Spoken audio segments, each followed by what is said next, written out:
Dipimpin oleh roh atau berjalan dalam roh hendaknya tidak dimengerti bahwa orang percaya menjadi seperti robot yang diatur oleh remote control. Bila selalu diartikan demikian, berarti tidak mengerti dan tidak menyalahi prinsip kehendak bebas. Harus dicamkan bahwa Tuhan tidak akan merenggut atau mengambil alih kesadaran dan kebebasan seseorang dalam mengambil suatu keputusan dan bertindak. Roh Kudus menuntun kita, tetapi keputusan terakhir tetap tergantung pada manusia itu. Kalau kita minta dikendalikan oleh Roh Tuhan, itu maksudnya adalah bagaimana kita melatih pikiran kita untuk mengerti kehendak Tuhan, apa yang baik, yang berkenan dan yang sempurna. Dan latihan-latihan itu akhirnya akan menyanggupkan kita bertindak sesuai dengan kehendak Tuhan tanpa diatur oleh suatu peraturan atau hukum. Kebenaran seperti ini tidak akan ditemukan dalam agama manapun. Kekristenan tidak membutuhkan hukum, peraturan, atau syariat. Sebab yang akan dan harus dicapai oleh orang percaya adalah kepekaan, mengerti kehendak Tuhan, dan kesediaan melakukan kehendak Tuhan tersebut. Untuk itu perlu latihan, saudaraku. Latihan yang mungkin tidak akan pernah berhenti sampai kita menutup mata. Paulus sendiri juga bergumul mengenai hal ini. Dan kita tidak boleh berhenti bergumul. Kita harus tetap bergumul untuk bisa berjalan seirama dengan Roh Tuhan. Sekalipun kita memaksa Tuhan, kita berdoa agar Tuhan mengendalikan kita. Dalam hakikatnya Tuhan memberikan kepada kita kebebasan. Dan kebebasan yang Tuhan berikan itu kita gunakan dengan bijaksana untuk mengambil keputusan, selalu mengambil keputusan sesuai dengan kehendak Allah. Jadi menjadi kehendak Allah agar kita mengontrol kehendak dalam jiwa melalui roh yang terus diperbaharui atau spirit yang terus-menerus diperbaharui. Seperti seorang mengendarai mobil, menguasai seluruh elemen operasional mobil itu, sehingga mobil itu berjalan sempurna. Demikianlah kita mengontrol diri kita dengan seksama untuk hidup seturut kehendak Allah. Nah, penguasaan diri untuk hidup seturut firman Tuhan atau hidup dalam ketaatan dalam tingkat tertentu membuat seseorang menjadi tawanan roh. Dan ini satu hal yang benar-benar bisa kita capai. Seperti Paulus dalam kesaksiannya mengatakan, aku menjadi tawanan roh. Dan untuk menjadi tawanan roh ini, saudara, tidak dalam satu hari wilayah hidup kita ditaklukkan. Perlu proses. Ibarat wilayah itu, setiap jengkal wilayah hati kita harus terus diproses. Sampai pada akhirnya, saudara, seluruh wilayah hati kita ini bisa kita kendalikan, kita kuasai, dan kita hanya hidup seturut dengan kehendak Tuhan. Nah, sampai di sini, kita atau anak Tuhan baru bisa berkata, ya, Galatia 2, ayat 19 dan 20. Mari kita baca. Galatia 2 ayat 19 sampai 20 demikian bunyinya. Sebab aku telah mati oleh hukum Taurat untuk hukum Taurat, supaya aku hidup untuk Allah. Aku telah disalibkan dengan Kristus, namun aku hidup, tetapi bukan lagi aku sendiri yang hidup, melainkan Kristus yang hidup di dalam aku. Dan hidupku yang kuhidupi sekarang di dalam daging adalah hidup oleh iman dalam Anak Allah yang telah mengasihi aku dan menyerahkan dirinya untuk aku. Saudara, untuk bisa dipahami hal ini, mari kita membuat perbandingan, saudara. Ada banyak orang yang sekarang ini menjadi tawanan dunia. Tawanan keinginan daging, tawanan keinginan mata, sampai menjadi orang yang tidak bisa rendah hati. Itu keangkuhan hidup, saudara. Keinginan daging, makan, minum, seks, yang itu mungkin tidak akan pernah mati, tapi harus bisa kita matikan. Tahap demi tahap, pencobaan demi pencobaan harus bisa dilewati. Kalau nggak ada pencobaan, bohong, mesti ada. Tapi kita harus menaklukkannya. Termasuk makan minum kita. Kalau tubuh kita bait Roh Kudus, kita harus menjaganya bukan hanya tidak merokok atau tidak minum alkohol.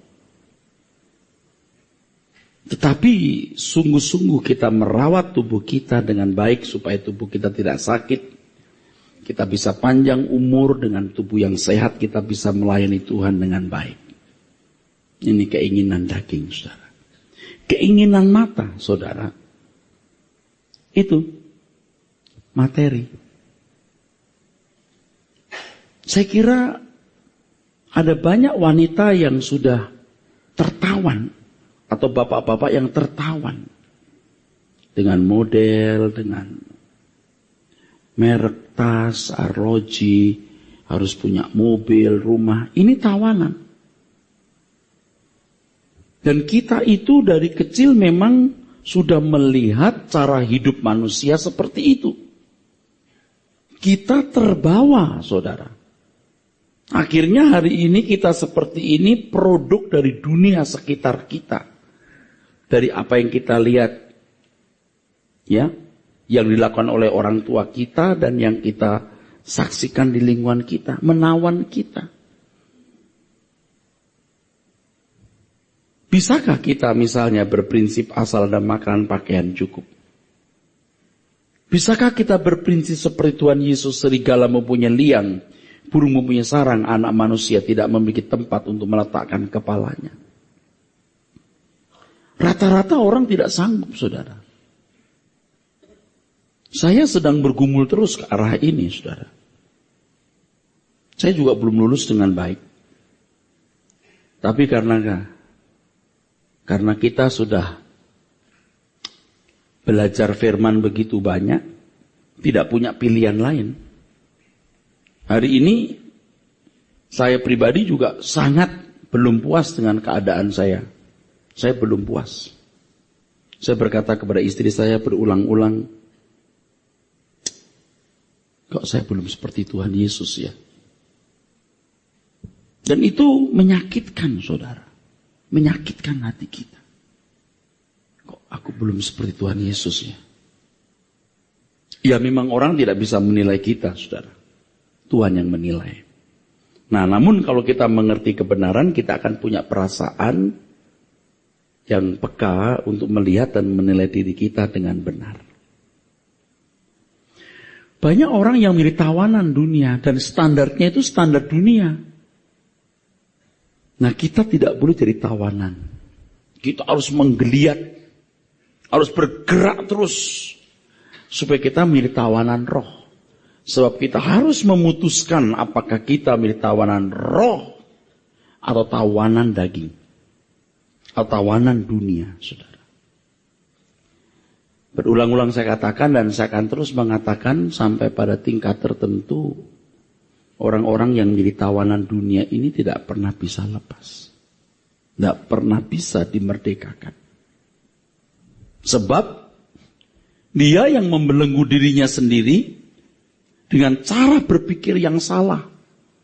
Membelenggu diri sendiri dengan kedagingannya yang tidak bisa dilepaskannya lagi. Nah, saudara kan harus belajar firman supaya mengerti sebenarnya standarnya bagaimana sih, Pak? Nah, ini tidak bisa saya jelaskan dalam 1 jam kan, saudara. Saudara harus belajar terus mengerti kebenaran firman sampai saudara betul-betul menyadari bahwa dunia bukan rumah kita.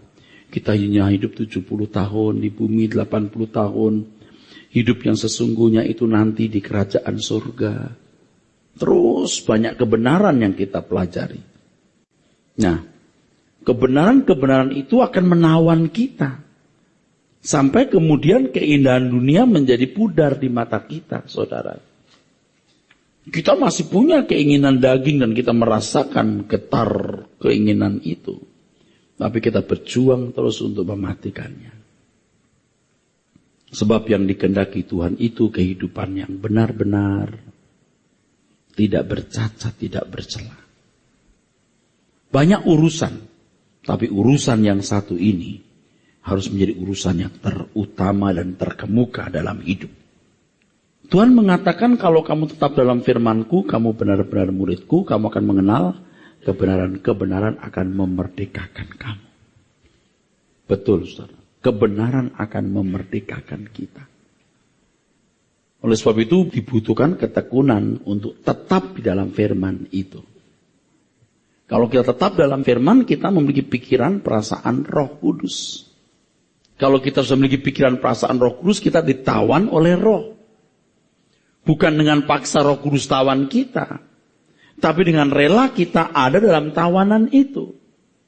Dan ini proses yang betul-betul panjang, saudara. Betul-betul panjang.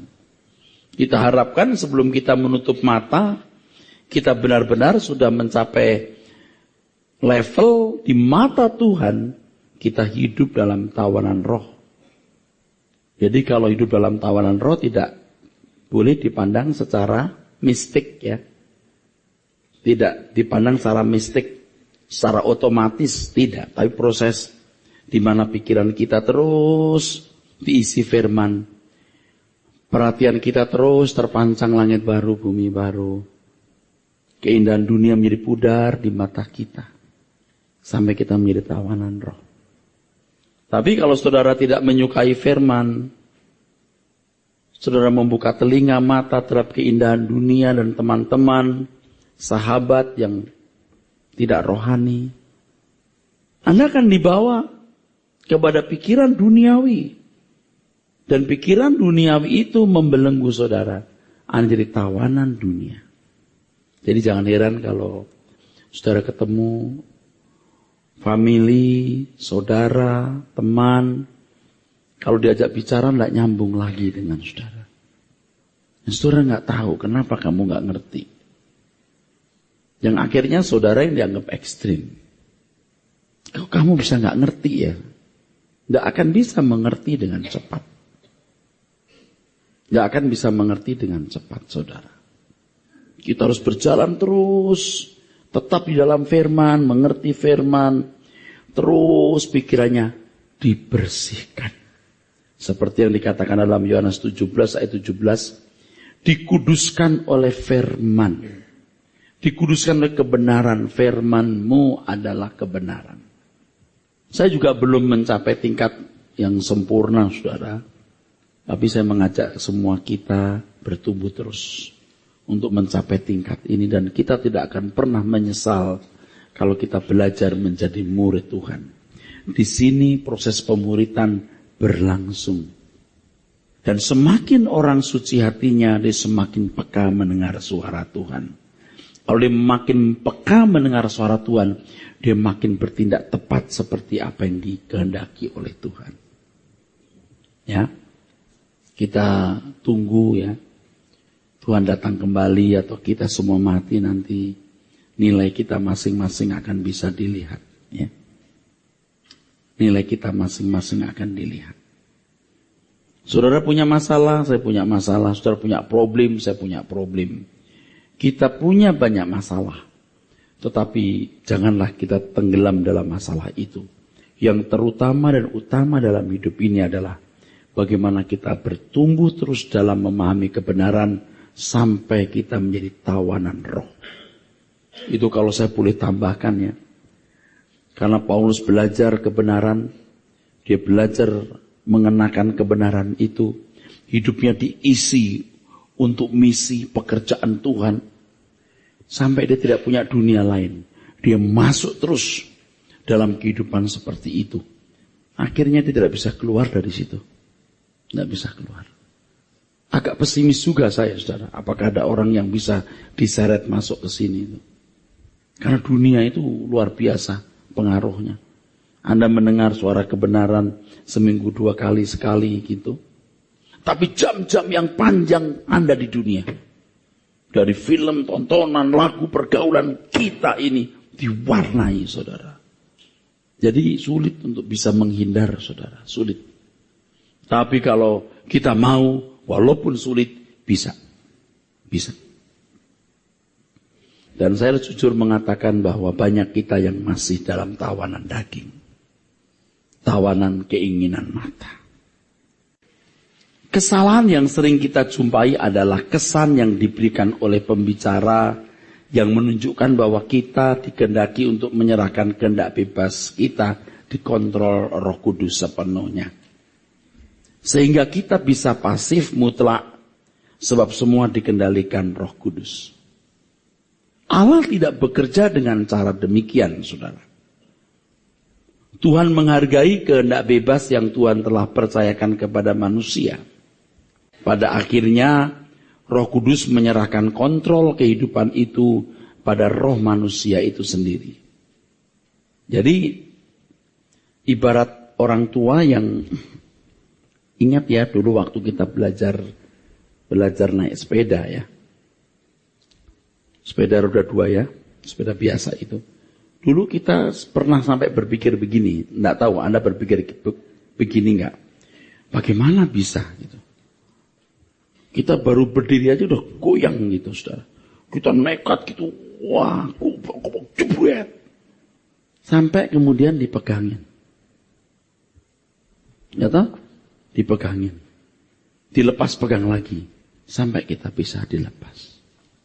Walaupun ilustrasi ini tidak bisa dikenakan tepat, tetapi bisa sebagian. Artinya Roh Kudus akan menolong kita untuk bisa mengendalikan diri kita, saudara. Roh Kudus akan mengendalikan kita. Sementara waktu, sementara jiwa kita ya, di mana pikiran, perasaan, dan kehendak dipenuhi dengan firman. Roh kita ini, nurani kita diwarnai terus oleh warna kebenaran. Dan roh kita mengendalikan seluruh hidup. Sehingga kita sendiri dengan kerelaan, dengan irama yang tetap, menggelar hidup ini sesuai dengan keinginan Tuhan. Nah, ini proses pemuritan yang benar. Jadi proses pemuritan tidak bisa selesai dalam 1 bulan, 3 bulan, setahun, tidak bisa. Itu sepanjang umur hidup kita. Dan kita harus belajar langsung dari Tuhan. Karena Tuhan berkata, jadikan semua bangsa muridku, bukan muridmu, bukan murid gereja, bukan murid pendeta, murid Tuhan. Pendeta membimbing jemaat dengan kebenaran firman sampai pada batas tertentu. Selebihnya setiap umat harus belajar secara pribadi. Dia belajar secara langsung dengan Tuhan dan menemukan bagaimana hidup sebagai anak-anak Allah. Dia harus ketemu Tuhan langsung, saudaraku. Tapi ingat jangan menjadi mistik ya. Yang dikit-dikit mendengar suara roh Tuhan bicara ini, bicara itu. Nanti saya jelaskan jika sempat. Justru Kristen yang benar adalah berjalan dengan Tuhan dengan kepekaan yang tinggi dan seakan-akan itu natural, jadi natural, saudara. Ya. Bukan suatu yang luar biasa, itu memang standar, natural. Orang mengerti kehendak Allah, orang peka dengan kehendak Allah itu natural, saudara. Jadi kita akan bisa berjalan ya tanpa dipaksa Roh Kudus untuk hidup sesuai dengan kehendak Allah. Tanpa dipaksa Roh Kudus, kita sendiri bergerak seirama dengan Roh Kudus. Ingat penjelasan saya 2 minggu sebelumnya atau 3 minggu sebelumnya. Kalau membaca Alkitab, kata roh ini tidak jelas nih Roh Kudus atau roh Allah. Ya kan? Dipimpin roh apa ini? Berjalan dalam roh siapa? Gitu. Bisa menjadi tidak masalah. Ketika roh kita satu chemistry dengan roh Allah. Sehingga kalau kita dipimpin oleh roh kita sendiri. Tapi roh kita yang sudah satu unsur, satu warna, satu pikiran perasaan dengan Roh Kudus. Dan itu prestasi kehidupan.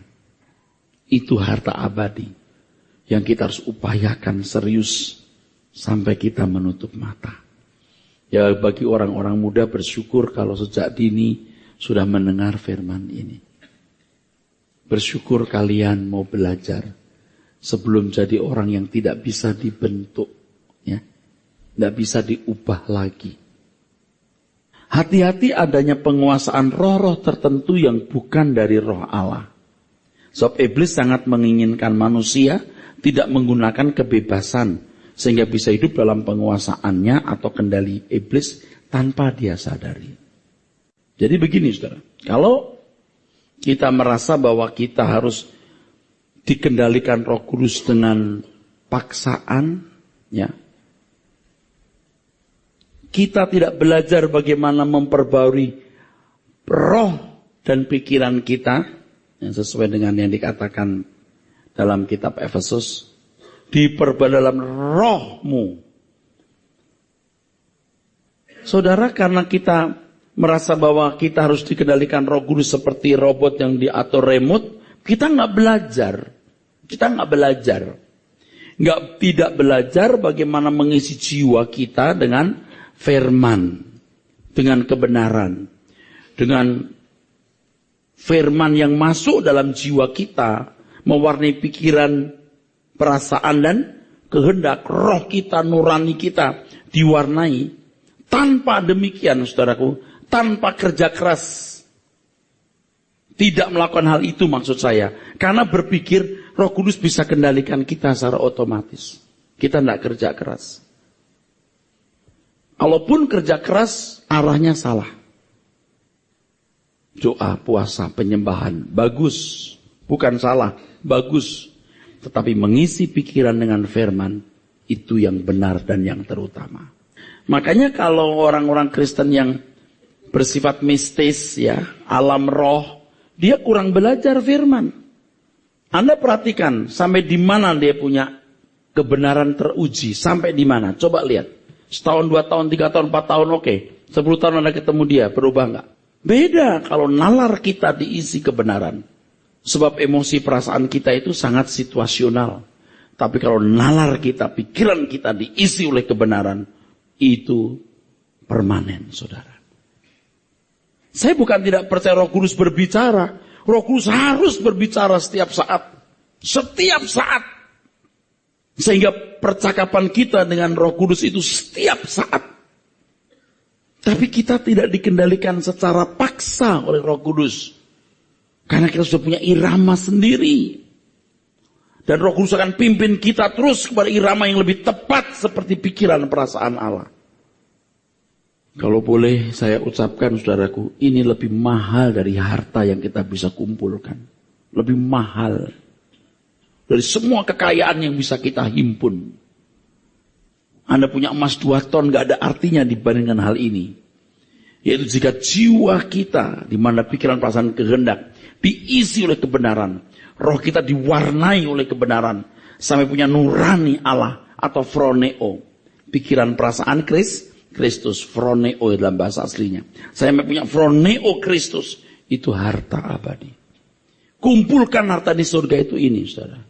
Ini. Di sini seseorang baru bisa menjadi ciptaan baru. Dan kalau sudah satu unsur dengan Allah, dia layak disebut anak-anak Allah. Nah, kalau saudara bersikap mistik, waduh saudara, sesat. Tapi di Indonesia ini kan orang sering suka dengan hal-hal begitu. Dan karena sopan santun kita tidak mudah menghakimi orang, ya. Suatu pemilikan dari roh-roh jahat atas diri seseorang yang dikuasainya, meskipun pada tingkat yang sangat kecil. Dari penguasaan pada tingkat kecil, akhirnya akan menjadi penguasaan seluruh kehidupan, seperti sarang laba-laba itu, saudara. Ini penyesatan terselubung dalam gereja. Orang-orang yang merasa dirinya dikuasai roh Allah, tetapi subjektivitasnya mengambil alih, maka sesungguhnya bukan Tuhan yang berbicara, tapi dirinya sendiri atau oknum lain. Bisa iblis, bisa dirinya sendiri. Saya takut, saudara. Saya takut. Jangan sampai jatuh ke kesalahan ini, saudaraku. Saya sudah ketemu, saudara, orang-orang hebat. Atau orang yang dipandang hebat oleh orang lain. Tapi subjektivitas telah mengambil alih hidupnya. Subjektivitas. Bukan roh Allah. Roh yang lain atau dirinya sendiri. Tapi ya seperti yang tadi saya katakan di Indonesia, orang kan gak gampang ya saudara. Mencela-cela itu karena sopan santunnya atau kesantunan. Lebih baik kita tidak dianggap sebagai penuh roh, atau tidak dianggap sebagai punya karunia roh, tidak dianggap sebagai istimewa. Tetapi hidup kita setiap hari berjalan dengan Tuhan. Justru itu yang benar. Dan nanti baru kita lihat di kerajaan surga. Nilai hidup kita itu. Mungkin Anda nggak dikenal orang, nggak pernah bernubuat, apa-apa nggak dikenal orang. Tapi langkah hidupmu setiap hari adalah langkah hidup yang tidak bertentangan dengan pikiran perasaan Tuhan. Bersekolahlah di situ. Ya. Dan kalau Anda mendengar orang bersaksi, Tuhan berbicara, saya mendengar suara Tuhan, Anda nggak perlu minder. Karena Anda pun juga mendengar suara Tuhan setiap hari. Sekolahlah di situ. Temui Tuhanmu setiap hari. Minimal 30 menit, 1 jam. Temui Tuhan. Dengarkan firman Tuhan. Dan tanya kepada Tuhan. Ini khotbah ini benar atau tidak Tuhan? Ajaran ini benar atau tidak? Tanyakan kepada Tuhan. Doa puasa kalau sudah ragu-ragu. Ya? Ya. Saya bisa berkata, oh ajaran saya ini benar, paling benar. Bisa saja. Tapi siapa yang bisa menilai? Tuhan. Nah, tanyakan kepada Tuhan. Saya juga menggeliat, saudara, seperti kepompong. Ya. Belum jadi kupu-kupu atau sudah jadi kupu-kupu tapi terbangnya belum tinggi. Kita menggeliat terus. Jangan sampai jatuh kepada subjektivitas. Jangan jatuh ke situ, jangan. Roh Allah berbicara kepada saya. Itu, saudara, sedih saya lihatnya. Aduh, sedih saya. Ini kalau sudah umur 60 tahun lebih, wah susah ngerubahnya. Udah kayak bener dia. Saya udah capek deh ngadapin orang-orang begitu. Bener. Aduh capek deh. Udah yakin banget itu Roh Kudus. Seandainya Roh Kudus kamu tidak akan mengatakan ini. Dan Roh Kudus kamu akan menulis hal ini. Udah ketahuan. Roh Tuhan itu roh lemah lembut. Roh yang tulus yang tidak melukai. Ya, tidak mengucapkan kata-kata itu. Ya. Nah, saudaraku, harus dimengerti benar apa yang dimaksud dengan penyerahan kepada Allah. Menyerah kepada Allah bukan berarti menjadi pasif, tapi sebaliknya menjadi aktif. Kalau kita berkata begini, Tuhan, aku menyerah kepada kehendak-Mu. Lalu kita pasif, tidak, justru kita jadi aktif. Ketika kita berkata kita mau menyerahkan diri kita kepada kehendak Allah, di situ kita harus menemukan kehendak-Nya.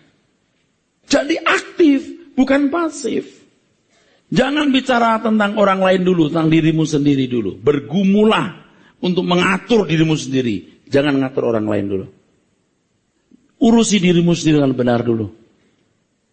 Coba semua kita mengurus diri kita sendiri dengan benar. Saudara, kalau punya masalah-masalah berat hari ini yang mengecewakan, saya memberitahu bahwa itu pun jadi sarana Tuhan untuk membuat Anda mencari kehendak-Nya. Kenapa mengalami hal ini? Kenapa mesti begini? Nah, kalau saudara bertumbuh terus ya, sampai tidak punya keinginan ini, nggak punya keinginan itu, ya. Kalau saya ya di lingkungan gereja, tidak ada lagi itu ambisi mau jadi ketua apa.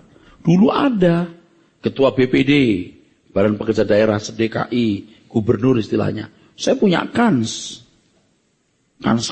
besar, bukan kans. Nggak mau. Jadi staf sinode, ada kans. Sudah, enggak. Nah memang kadang-kadang kalau lagi pas nggak bersemangat, jadi sepi juga hidup kita. Jadi mikir gini, kok nyari apa ya? Stres juga nih. Jadi sepi hidup ini. Tapi kalau kita ingat, kita kembali belajar firman Tuhan, waduh, semangat kembali hidup kita. Ya, nggak ada yang lebih berharga dalam hidup ini kecuali kita mau menjadi anak-anak Tuhan yang berkenan kepadanya. Ini kita belajar di situ, saudara. Itu menjadi sekolah kehidupan kita, ya saudara. Kalau kita menyerah kepada kehendak Tuhan, itu berarti kita aktif mencari kehendaknya. Kita akan mengenal Tuhan, mau belajar mengenal pribadinya. Jangan begini loh saudara, jangan merasa sudah mengenal Tuhan loh. Jangan merasa sudah mengenal Tuhan. Saya pun harus terus mencari pengenalan-pengenalan yang baru dari Tuhan. Tidak boleh merasa, aku udah pinter. Aku udah doktor teologi ya. Aku khotbahnya bagus kata orang. Udah cukup. Enggak. Tuhan lebih luas dari jagat raya ini saudara. Pengenalan akan Allah itu bottomless. Tak ada dasarnya, luas tak. Kita cari terus. Kita mencari Tuhan terus. Jadi kalau kita mau menyerah kepada kehendak Tuhan, itu kita mencari kehendaknya. Biasanya orang kalau menyerah kepada kehendak Tuhan pada waktu dia putus asa, ada masalah, nggak ada jalan keluar, lalu berkata, Tuhan, aku menyerah padamu. Padahal ketika Tuhan bertindak gitu, Tuhan kenapa begini loh? Tadi baru menyerah katanya. Tapi kalau saudara mengerti apa yang saya sampaikan ini, saudara akan menemukan bahwa menyerah kepada kehendak Tuhan berarti aktif mengenal Tuhan, aktif untuk mendengar suaranya, aktif. Roh Kudus tidak akan sembrono dengan berbicara secara terus-menerus kepada orang yang tidak menghargai Alkitab, ya, orang-orang yang tidak mengerti Alkitab lalu enak saja gitu mendengar suara roh katanya. Aduh, saudara, ngerti dulu isi Alkitab. Tuhan tidak mungkin mengkhianati Alkitab. Mengkhianati firman Tuhan tidak mungkin. Maaf ya, ini tim-tim pendoa itu kadang-kadang sudah kebablasan saudara. Nah ngerti saya kenapa kok nggak tekun belajar firman. Berdoa iya, tapi belajar firman juga perlu. Mengerti firman Alkitab berulang-ulang. Pembaharuan pikiran supaya jangan menjadi mistik saudara. Lalu untuk mengerti kehendak Tuhan gampang saja. Berdoa, ada suara bahaya itu. Seandainya begitu, maksudnya orang-orang tertentu yang bisa begitu. Padahal mestinya setiap pribadi bisa mendengar suara Tuhan dan mengambil keputusan, tindakan selalu sesuai dengan kehendak roh Tuhan. Jadi jangan bergantung pada nabi-nabi itu. Pak, nubuatin saya pak. Tidak ada. Dulu kita suka begitu. Cari pendeta-pendeta yang bisa tumpang tangan lalu bernubuat. Sekarang tidak lagi begitu. Cari Tuhan sendiri, dengar suaranya, dan bertindaklah setiap hari sesuai dengan kehendak Tuhan, sesuai dengan pikiran dan perasaan Tuhan. Kalau Anda dipanggil sebagai seorang nabi, bukan tidak mungkin, karunia nubuat, tunjukkan buah-buah rohmu yang baik. Tunjukkan kehidupanmu yang benar. Ya. Roh Kudus tidak akan sembrono memberikan suaranya kepada orang yang tidak mengerti firman.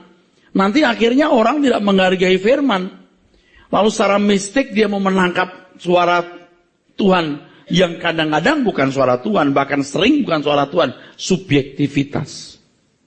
Sebab kalau seorang sudah berani bernubuat, nubuatnya meleset sedikit.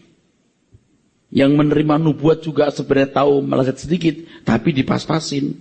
Wah, Bapak kok pas ya, kok nubuatnya bagus. Dan dia diakui sebagai orang yang bisa bernubuat itu makin berani dia. Dia makin nekat. Dia makin nekat. Ini berbahaya. Ada orang-orang seperti itu. Dilegalkan oleh masyarakat Kristen sekitarnya. Jadi tidak karu-karuan di situ saudara. Nah sekarang kepada jemaat Tuhan di sini saya ajarkan tidak usah nunggu orang bernubuat. Temukan Tuhan setiap hari. Sebab Roh Kudus di dalam dirimu. Dia bicara terus. Temukan Tuhan. Kenali dia. Kalau kita melihat dalam Roma 8:15. Dikatakan bahwa orang percaya tidak menerima roh perbudakan lagi. Itu berarti penguasaan atau dominasi iblis terhadap kita sudah dihentikan. Kita telah bebas dari perbudakan. Ketika seseorang memberi respon terhadap anugerah Allah dalam Yesus Kristus, maka ia dibebaskan dari ikatan kuasa gelap. Lalu menerima Roh Kudus dan diberi kemampuan untuk belajar firman Tuhan. Sehingga tidak lagi dikuasai oleh keinginan-keinginan yang bertentangan dengan kehendak Allah. Hidupnya dikuasai oleh kehendak Allah. Ini idealnya loh ya. Orang seperti ini disebut anak-anak Allah. Jadi ketika saudara percaya kepada Tuhan Yesus, Anda mulai di posisi seperti Adam dan Hawa.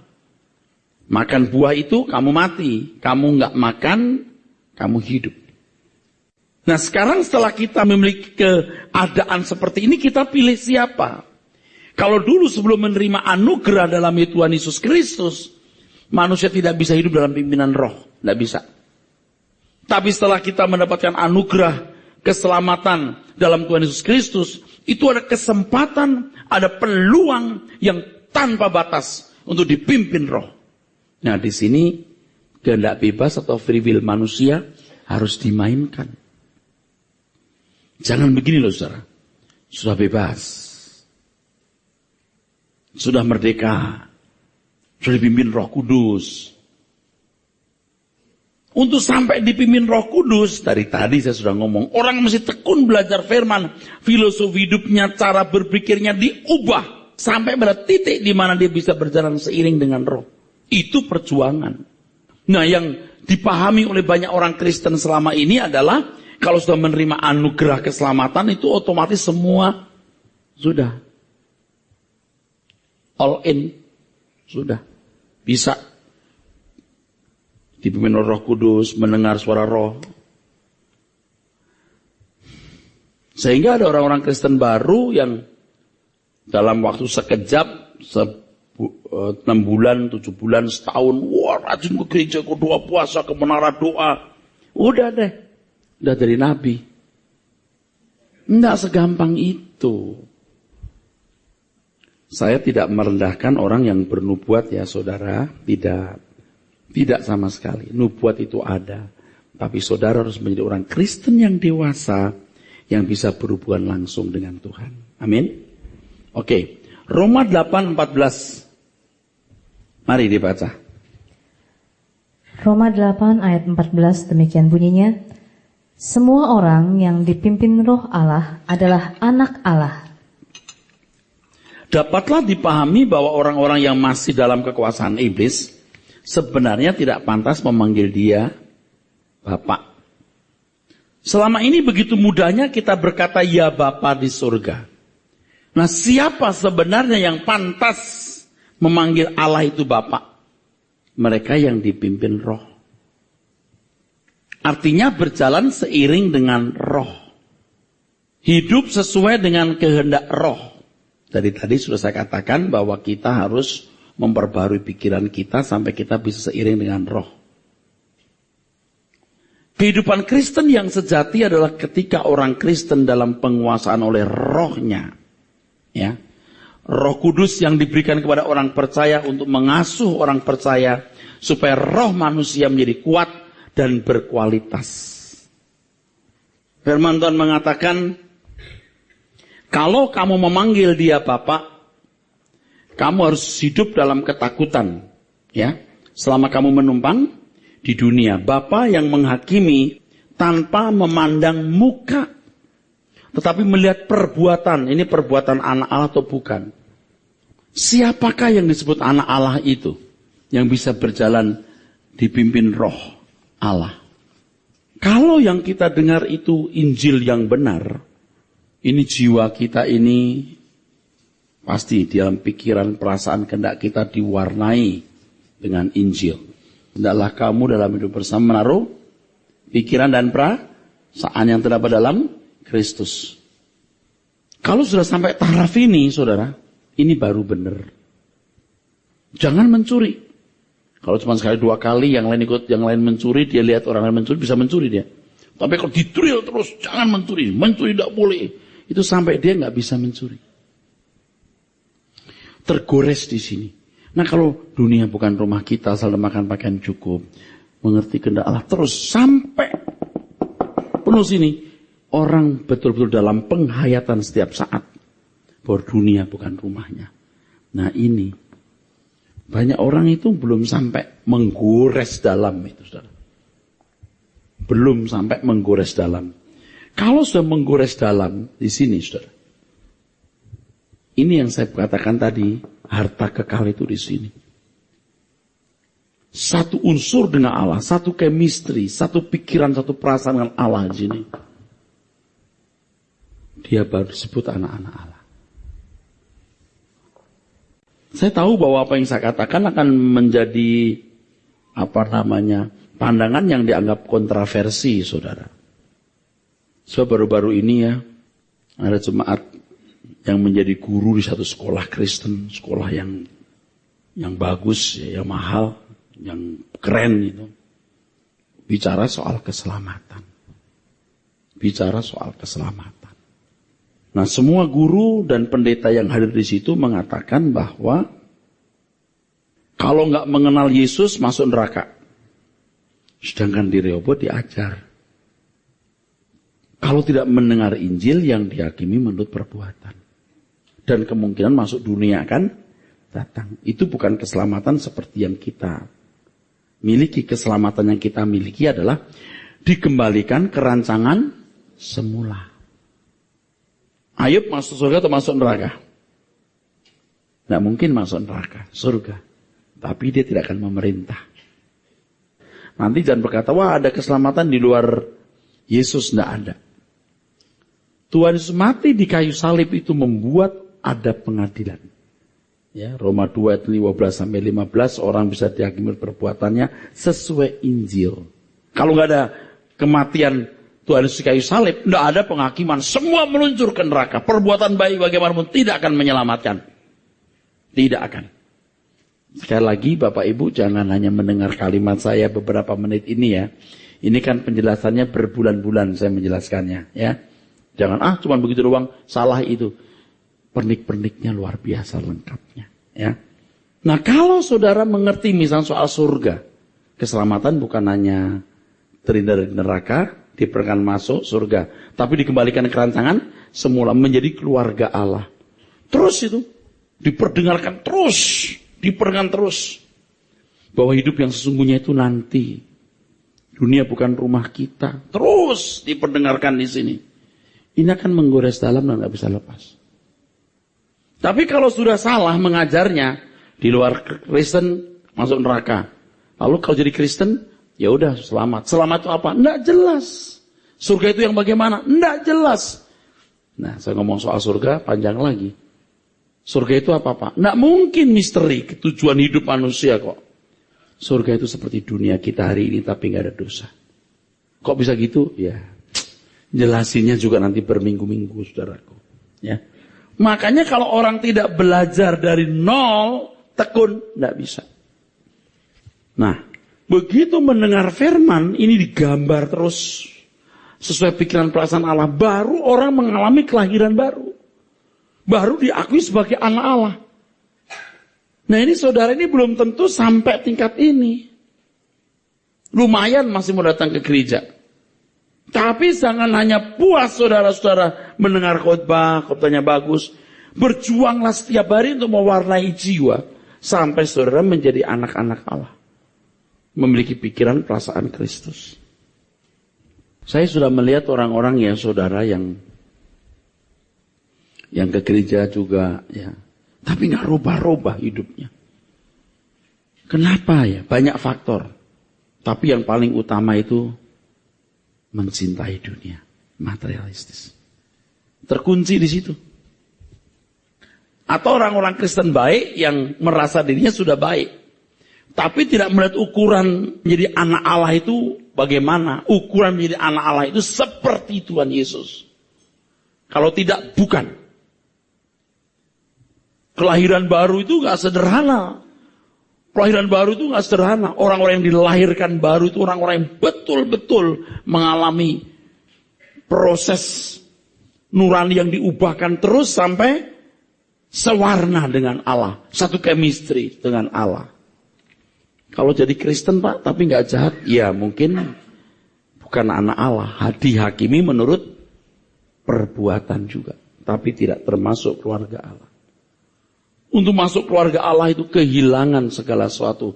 Kehilangan nyawa. Kehilangan segenap hidup. Katakan amin. Nangkep gak saya ngomong ini? Wah kok keselamatan jadi mahal Pak? Ya Tuhan sendiri yang berbicara. Banyak yang dipanggil, sedikit yang dipilih, berjuanglah masuk jalan sempit. Ini kalau kita ngomong begini terus ya lama-lama kita juga jadi pesimis juga emang. Ya. Orang mau denger enggak gitu.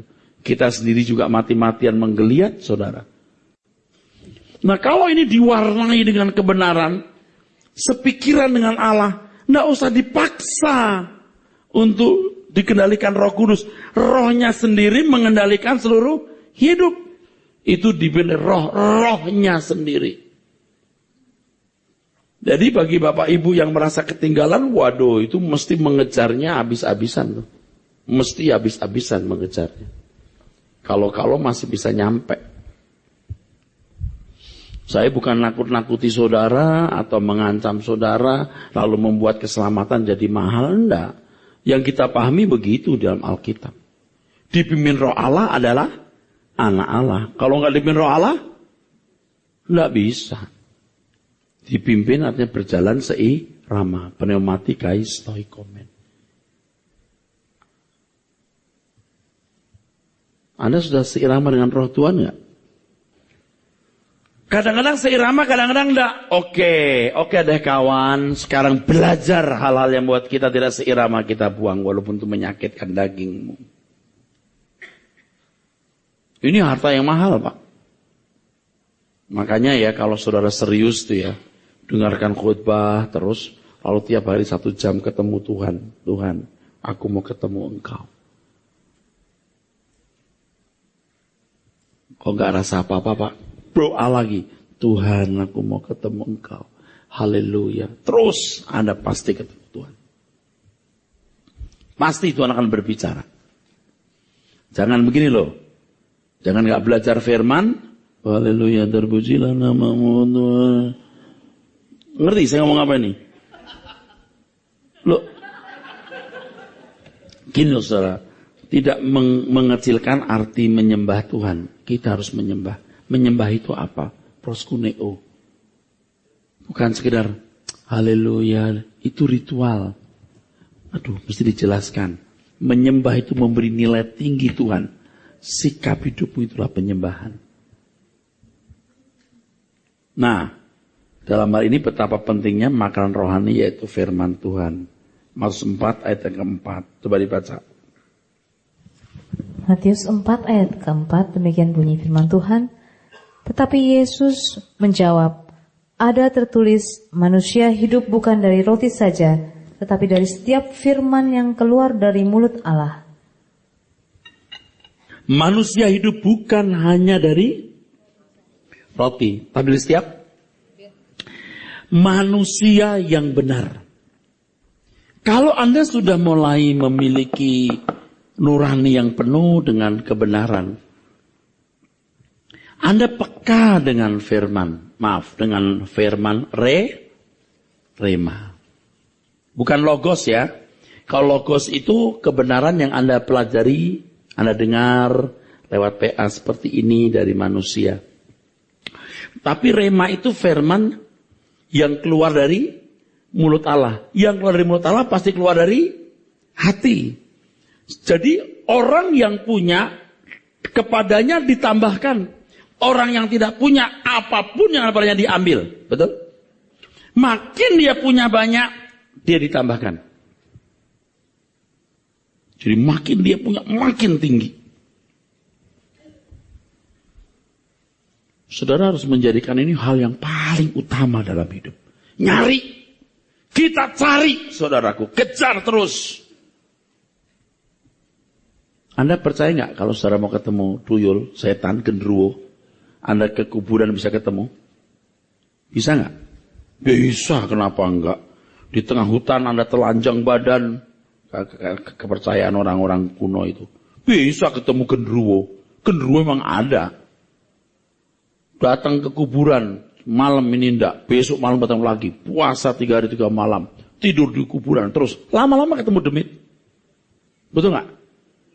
Kalau Anda cari Tuhan, lama-lama ketemu Tuhan nggak? Tuhan pasti kasih tahu. Tuhan pasti menunjukkan diri. Tapi Tuhan itu bukan Tuhan yang mengkhianati firman-Nya atau Alkitab. Jangan lupa tuh, belajarlah firman. Di Mazmur pasal 73 ayat 20, wajah mereka kok pandang hina. Wajah kita itu di sini, di mata Tuhan. Ini wajahnya.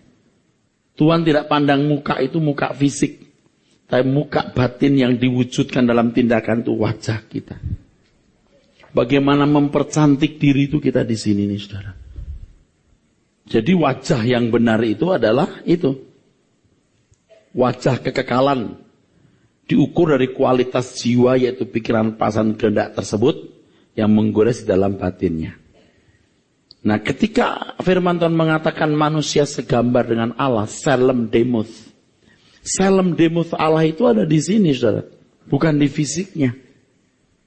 Dan saya sebagai pelayan jemaat, ini tanggung jawab saya. Tuhan berkata kepada Petrus, Petrus, kau mengasihi aku? Ya Tuhan. Gembalakan domba-dombaku. Teks aslinya apa? Feed my lamb. Beri makan anak dombaku. Tugas saya di situ. Menyampaikan firman begini nih. Setiap minggu mesti ada sesuatu yang baru. Mesti saya gumuli. Mesti menjadi berkat. Harus setiap hari. Harus saya gumuli setiap hari. Nah di sini saudaraku tanggung jawab saya. Tapi jangan hanya berhenti sampai mendengar khotbah saya, saudara harus mencari Tuhan juga tiap hari. Sampai Anda bertumbuh. Dan Anda tahu,